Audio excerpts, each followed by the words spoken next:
Hello everyone, I'm here previewing the Ram game on Thursday. That will go down between them and the Vikings. And as always, numbers first. And offensively, they are third in total offense, averaging 439.3 yards a game. They are sixth in rushing yards, 133.7 yards a game, 11th in yards per carry at 4.3.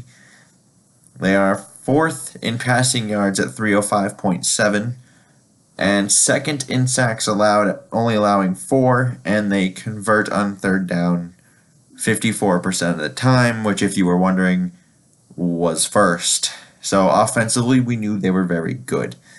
Defensively, they did a lot of improvements in the offseason, and that looks like this so far. They are sixth in total yards allowed, 296 yards a game, sixth in passing yards allowed at 199.3 yards, although they're 29th in sacks with only 4 sacks, which I thought was very interesting.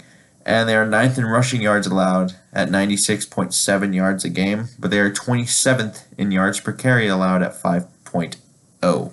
So they're averaging 5 yards flat every time someone runs. And they're 21st in third down conversions allowed at 42%. And some of these numbers I thought were a little interesting, such as the sacks and yards per carry allowed, even though, especially the yards per carry, given that they are 9th in rushing yards allowed. But some of that could be a little bit of they lead a lot, so maybe teams aren't really trying to run the ball too much on them.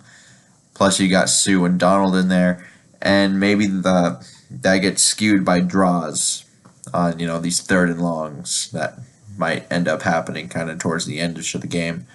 And their injury report they have Mark Barron, who hasn't practiced. They have Dominic Easley, so 2 linebackers. Neither of them have practiced yet. So, although Easley's more of an outside linebacker, he's part of that 3-4. Then you also got Marcus Peters and Aqib Talib, also haven't practiced, and I've seen that they might miss multiple weeks. So those 2 are not going to be in this game. And Greg Zuerlein also hasn't practiced. He was out last week. I anticipate him being out this week, as the same with Barron. Easley, I assume, will also be out given the fact that it's a short week. And neither team is necessarily healthy going into this game. And Minnesota, offensively, 14th in total yards, 371.7 yards a game. 4th in passing yards at 305.7. They're actually tied with the Rams, which is it's kind of interesting. But they are 31st in rushing yards a game with 66, and 29th in yards per carry at 3.5. And last week really didn't help, only getting 14 yards rushing the ball.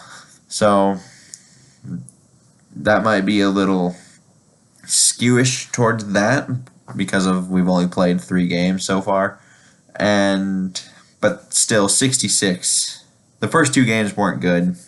That running the ball has been a problem. Just general blocking has seemed to be a problem so far. But they are 10th currently in third down conversions, converting 42% of the time. So that's a good sign. Defensively, 10th in total yards allowed, 323.3.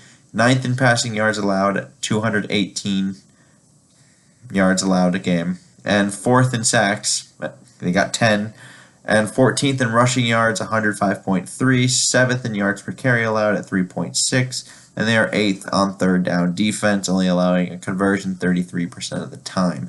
So you have the best third down offense going against not the best third down defense as of right now, or statistically anyway, but one of the best third down defenses.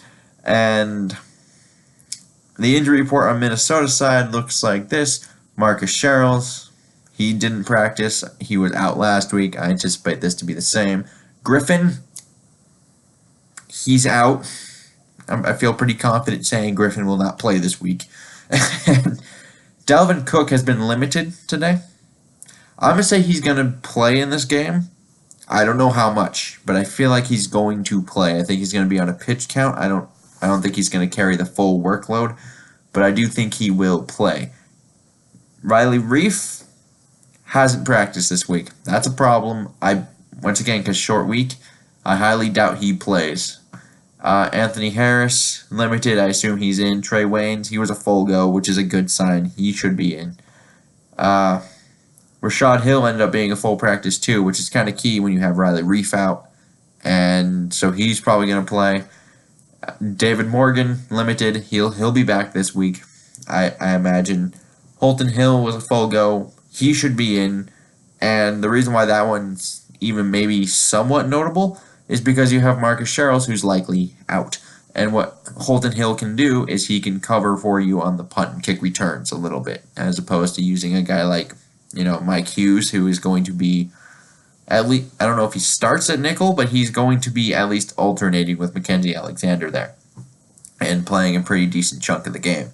Then you have Pat Elflein, who's set to make his first start this year, and Tom Johnson was limited as a rotational guy in there. Now, offensively, I think with Reef out, you're going to see, obviously, he's likely out to me, but I think you're obviously going to see the line shift around a bit. And right now, my line prediction, I guess you could say, goes Hill at left tackle, Tom Compton at left guard, you have Elflein in at center.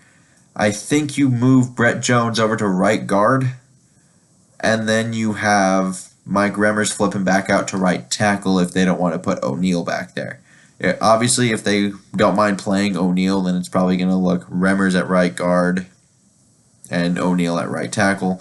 But based on how this has gone ever since the preseason, I imagine they're going to be more confident with Remmers out there than O'Neal.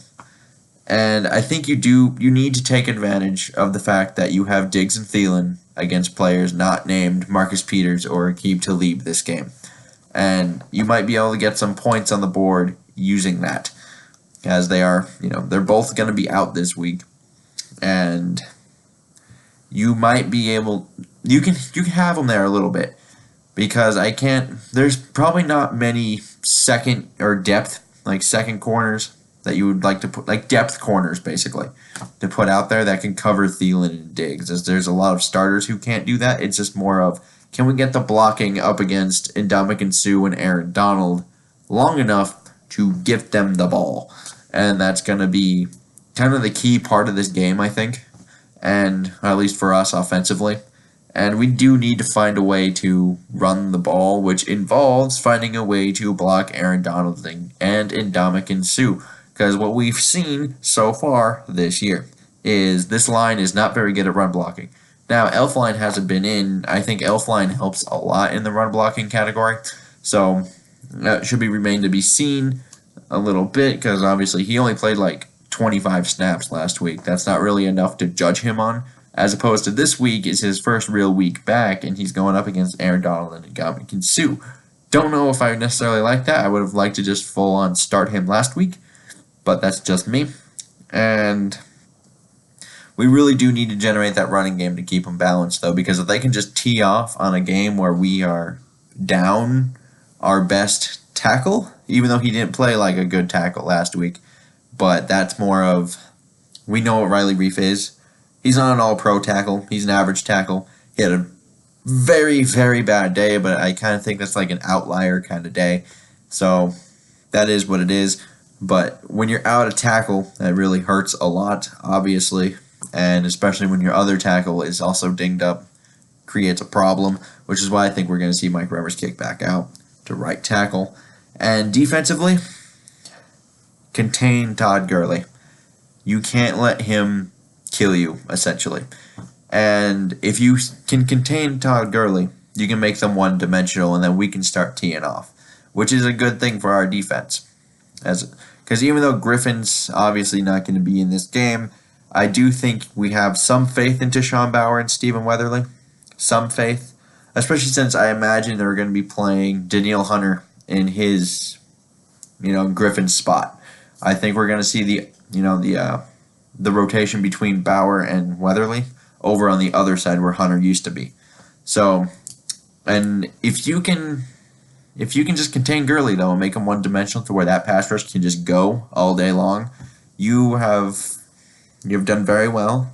And that kind of, you just have to keep that goes into the second point as well, because you have to generate a constant pass rush, I think, with Jared Goff. You can't let him sit there in the pocket and get that, because then he will find, Todd Gurley, Brandon Cooks, Robert Woods, Cooper Kupp. He will find these people. And especially with how our defense has played recently, there's been some miscommunication. I wonder if that's because of the whole, Newman's not at nickel anymore. We have some new guys at nickel, so maybe that affects that. And now we got some people kind of running open down the field sometimes, and that's a problem. And, against Brandon Cooks, if he gets down there, no one's catching him. So you need to constantly keep the pressure on him as on the defensive front side there. And you need to keep him to 3rd and long as well and turn over the ball, because this offense will kill you if you give them time. And you need to make those game-changing plays on defense in order to beat this offense, I think. And ultimately, my prediction here is I do think Minnesota will lose this game. It was very hard for me to say they'd win this game after the Buffalo game, and I have them losing 35-24 in this game, because I think they might be able to be had a little bit in the passing game, but I'm not sure if we can do all that on defense. That's kind of a tough ask overall. And let me know what you guys think down below. And until next time, I bid you all adieu.